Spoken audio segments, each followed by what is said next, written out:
We're now moving on to the stories about people and money.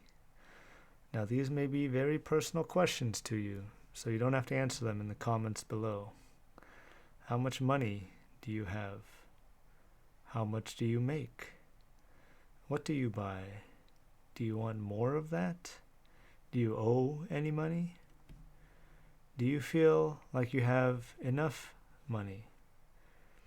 How do you feel about your answers to the above questions? My answers to all of them would probably be not enough or yes. And I'm sure that many people feel the same way. We feel weird talking about our financial situation, how much we make, have, and owe. And I'm not sure why it came to be that way, and it may or may not be the root cause of why we didn't learn very much about personal finance and constantly struggle with it. In America, some statistics, 75% of millennials are stressed about money, along with 76% of Gen Xers and 77% of parents. 31% of adults are struggling to get by. 46% of adults could not cover a $400 emergency expense, or would cover the cost by selling something or borrowing. This is all stuff I'm sure you've heard before, but what the heck is going on here? I'm not quite sure, but I'll bet it has something to do with the strange and rather unhealthy relationship we have with money.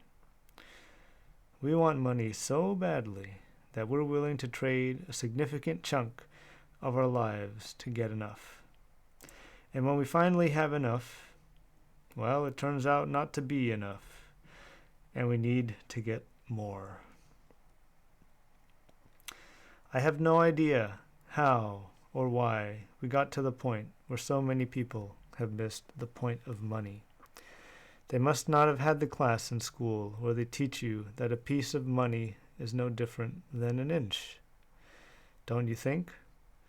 After all, 75% of millennials are confused about or don't understand what money is or how it works because their parents give them everything. 76% of Gen Xers, now nearing middle age, still haven't spent the little bit of time it takes to figure it out. Meanwhile, 77% of parents haven't taught their kids about money because they don't get it.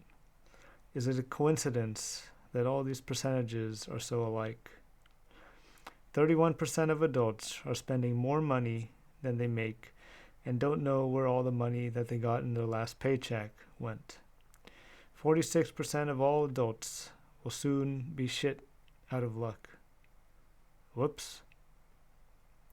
So these are the money stories. There are 3 money stories. We're going to start with the one called Now That's a Great Deal.